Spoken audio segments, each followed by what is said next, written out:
হাতির তাণ্ডবে সর্বশান্ত গোস্বামীপুরের চাষিরা। বড়জোড়া রেঞ্জ অফিসারের বিরুদ্ধে গ্রামবাসীদের ক্ষোভ। বাঁকুড়ার বড়জোড়া রেঞ্জের সংগ্রামপুর বিটের গোস্বামীপুর গ্রামে হাতির তাণ্ডবে কৃষিজীবন আক্রান্ত। বিঘার পর বিঘা আলু, গম, সরিষা ফসল তছনছ। ধার দেনা করে চাষ করা গরিব কৃষকেরা সর্বশান্ত। ফসল নেই, আয় নেই, ঋণ কিভাবে শোধ করব জিজ্ঞাসা করছেন চাষিরা। বন দপ্তরের কোনো সহায়তা না পাওয়ায় ক্ষোভ বেড়েছে। বারবার জানালেও হাতি তাড়ানোর কোনো কার্যকর ব্যবস্থা নেওয়া হয়নি। রাতের আতঙ্ক চলছে। আশেপাশের গ্রামেও একই পরিস্থিতি, অভিযোগ স্থানীয় কৃষকদের। গ্রামবাসীরা দাবি করলেন অবিলম্বে ক্ষতিপূরণ, ইলেকট্রিক ফেন্সিং ও হাতি তাড়ানোর দল গঠন করা প্রয়োজন। Bureau report, news 24 Bangla. করছি আমি আর কি করে চাষ করবো বলুন? আমি আর চাষ করতে পারি? আমার বয়স হয়ে গেছে, তবু আমার করতে হচ্ছে। ছেলে মেয়ে খেতে পারে বলি, লোকের সাথে দেনা করছে, দেনার সাথে কি দেবো? আমি ট্রাক্টর ভাড়া কি দেবো? আমার কোনো উপায় নাই। ক্ষয়ক্ষতি বিঘা 15-20 হয়েছে এখন এক রাত্রে। তারপর প্রতিদিনই আসছে, প্রতিদিনই খাচ্ছে, সন্ধ্যা হলে আসছে, কোনোদিন ভোরবেলাতেও আসছে, কোনো ঠিক ঠিকানা নাই। দিয়ে গ্রামে হানা দিয়ে যাচ্ছে জঙ্গলকে। বীরবাবু কিছুই করছে না, কেবল বলছে দেখছি দেখছি এই বলে আমাদের কেবল ঘুরাচ্ছে, আমরা যাচ্ছি, আমাদেরকে এই বলছে। আমাদের পার্টির নেতাও তাই বলছে, সুখেনদাও ওই বলছে ঠিক আছে আমি রেঞ্জে খবর দিচ্ছি, দিয়ে খবর দিচ্ছি, এই বলে বলে কেবল আমাদেরকে ভুল হচ্ছে। আর কি করবো? জানিয়েছে, বিটেও জানা হয়েছে,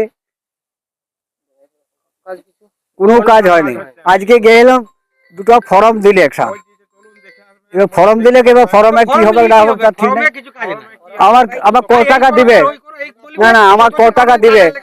আমার 1800 টাকা এক বস্তা আলুর দাম লেগেছে, 2200 টাকা আমার এক বস্তা 10-26 লেগেছে, আর 250 টাকা করে বেতন লেগেছে। আমি কত টাকা দিব স্যার?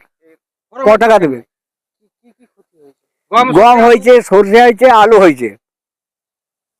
গম, সর্ষে, আলু এগুলি ক্ষতি হয়েছে। ঘরে কোলা গাছ ভেঙে খাচ্ছে, ধান পালু টেনে নিচ্ছে, ঘর ছাড়িয়ে দিচ্ছে, বাড়ি পরে 3টে ঘরকে ছাড়িয়ে দিয়েছে। রাত্রে ঘুম গেছে, কি বলবো, পেচ্ছাপ বেরোত পায় না, এমন অবস্থা, পেচ্ছাপ বেরোত পায় না। পেচ্ছাপ পায়খানা দূরে আমাদের পুকুর, সেখানে যেতে পারছে নাই, বা বাথরুম দূরে যেতে পারছে না। আমরা তো বড় লোক যে আমরা ঘরে বাথরুম করছি, কাকে দেয়? রেঞ্জার ছাড়া আর কাকে বলবো বলুন? আর তো আমাদের কিছু নাই। রেঞ্জার গুলো প্রথম বলছি বীরবাবুকে। আমি চাচ্ছি হাতিকে অবরোধ করুক, আমাদের আর কিছু চাই না। আমি চাচ্ছি হাতি যেসে বন্ধ হয়, আমাদের ফসল থাকে, তাহলে আমরা শান্তি থাকবো। ক্ষয়ক্ষতিটা যেমন আমাদের বন্ধ হয়, আর কিছু। আজ একদিন নয়, এখন এটা চলবে মানে বৈশাখ মাস পর্যন্ত। না, কোনো টেবলে নেই, কোনো টেবলে নেই, টেবলে নেই। আমরা যাচ্ছি তো বড় আমাদেরকে শুনুন, আমাদেরকে পঞ্চটা ঘুরেই চলে যাচ্ছে, কিন্তু আমরা পারি সবই স্যার, আমরা মেরে দিতে পারি, তাতে জেল হয় হবে, আমরা লাইন দিয়ে মেরে দেবো, কিন্তু আমরা সেটাও করতে চাইনি। আমরা জানাচ্ছি, আমরা শর্ট দিয়েও মেরে দিতে পারি, বুঝলেন? এখন ওদের কলম আছে, কলমে কাজ করছে, আমাদের কলম নাই, আমাদের কোদাল আছে, কোদাল ফাবড়া আছে, তো তাতে কাজ হবে? ফাবড়াতে কাজ হবে, একবার তেলটা শেষ করে দেবো, এরকম রাগ ধরেছে আমার। আমি আর বেঁচেও থাকবো, তাতে আমার জেল জরিমানা যা হয় মনে একটা কেটেই দেবো, যা হয় হবে। হ্যাঁ, এত অসহ্য হয়েছে, পরিষ্কার বলছি কেটে দেবো। রেঞ্জ অফিসার বা ফরেস্ট কি দেখতে এসেছিল? না, আসেনি, বলছে বলছে ওয়াতে হবে। তোমরা যে বলছো, আমরা কি মিথ্যা বলিনি? তোমরা যতটা দেখাচ্ছ ঠিকই ক্ষতি হয়েছে, প্রচন্ড ক্ষতি হয়েছে। বলছে আমরা ধারণা করতে পারিনি। যদি আপনাদের দাবি পূরণ না হয়, ক্ষতিপূরণ যদি না মিলে, তখন কি করবো? এবার যে হাসপাতাল কাটবো, তাতে যা হয়। আমরা গায়ে থাকি না থাকি না, বেঁচে থেকে কি করবো? আমাদের তো এইটাই জীবিকা। আমার নাম শিশির ঘোষ। কি হয়েছে দেখুন, আমার কি অবস্থা হয়েছে। আলু সব খেয়ে নিয়েছে, আমি কি করে সংসার চালাবো? আলু, গম, সরষে সব খেয়ে নিয়েছে। রাত্রে ঘুম নাই, রাত্রে ঘরে শুধু হাতি ঢুকে যাচ্ছে।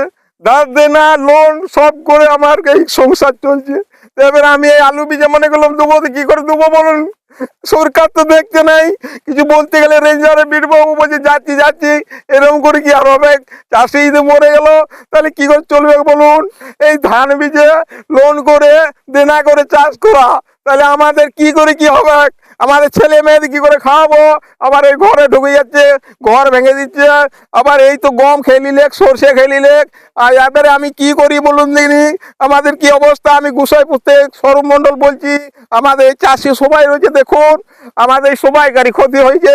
এই অবস্থায় আমরা কোথায় যাই? এরকম করে প্রতিদিন রাত জায়গা যায় না, ঘরে ঘুম আসে। 3 দিন হাড়ি চাপায় নাই। 3 দিন হাড়ি চাপাইনি।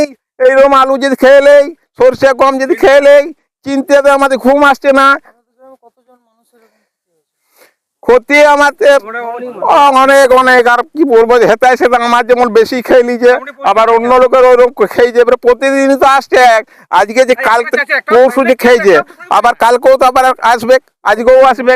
এইরকম করে 15 দিন তো আর বন্ধ হবে না, এবার বরাবর চললো, মানে সবাই গায়ে খেয়ে নেবে। কোন কোন চাষ নষ্ট হয়েছে? চাষ আলু, সর্ষে, গম সবই নষ্ট হয়ে গেছে। কতটা ক্ষতি হয়েছে? ক্ষতি আপনার প্রায় এখন 15 বিঘা আলু খেয়ে নিয়েছে, 7-8 বিঘা গম খেয়ে নিয়েছে, 7-8 বিঘা সর্ষে ঘেটে মইমারা করে লোকের আলু খাচ্ছে। সাবমার্সেল, যে সাবমার্সেলে পাইপ লাগানো আছে, সে পাইপ টেনে ছিঁড়ে দিচ্ছে, মুখ ভেঙে দিচ্ছে।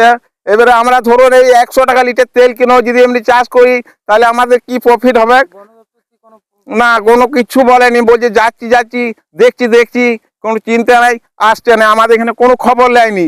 এই যে আমি বারবার বললাম বীরবাবুকে, চলুন আমার আলুটা দেখে আসবেন, চলুন, কিছু দেওয়ার এলো নাই। বলছে যে যাবে, আমার লোক আছে, যাবে। এর জন্য আপনি কাকে দায়ী করছেন? কি করব? রেঞ্জকে দায়ী করছি, কিন্তু রেঞ্জ আসছে কি আসেনি, কোনো কেউ আসেনি। কি চাইছেন? কি করবো? আমাদের দিবে না সরকার, তো দুবো দুবো করবে, দিবে নাই। আমাদের ক্ষতিপূরণ কে দিবে? সরকার ছাড়া কে দিবে বলুন? এই সান্ত্বনা পুরস্কার দিবে, 200-500 বলবে দাও, ফর্ম দাও, এই দাও ওই দাও, এইরকম করে বলবে যে দেবো, দিয়ে আর কই সেই ফর্মই জাকাই থাকবে, কোনো টাকা দিবে না। কি করবো আমরা? এরকম করে ক্ষতিপূরণ যদি না পাই, কি যদি সরকারের ব্যাপার যদি না দিই, তো আমরা কি করবো? দুবো দুবোই করবে তো, এরকম করি তো মানুষ খাচ্ছে তো দুনিয়াতে। আমাদের কাগজ কলমে তাদের হয়ে যাবে, ক্ষতি হয়ে যাবে, টাকা নিলে চাষি পাবে না, এইরকমই তো হচ্ছে। কি করবো আমরা? হাতি যদি এরকম প্রতিদিন আসে, প্রতিদিন তো ক্ষতি। সব আলুই তো খেয়ে নিলে, আর কি করবো আমি? আর তো মাটার সাথে দরকার না, এবার লোকের ঘরে ভিক্ষা করি, আর কি করবো?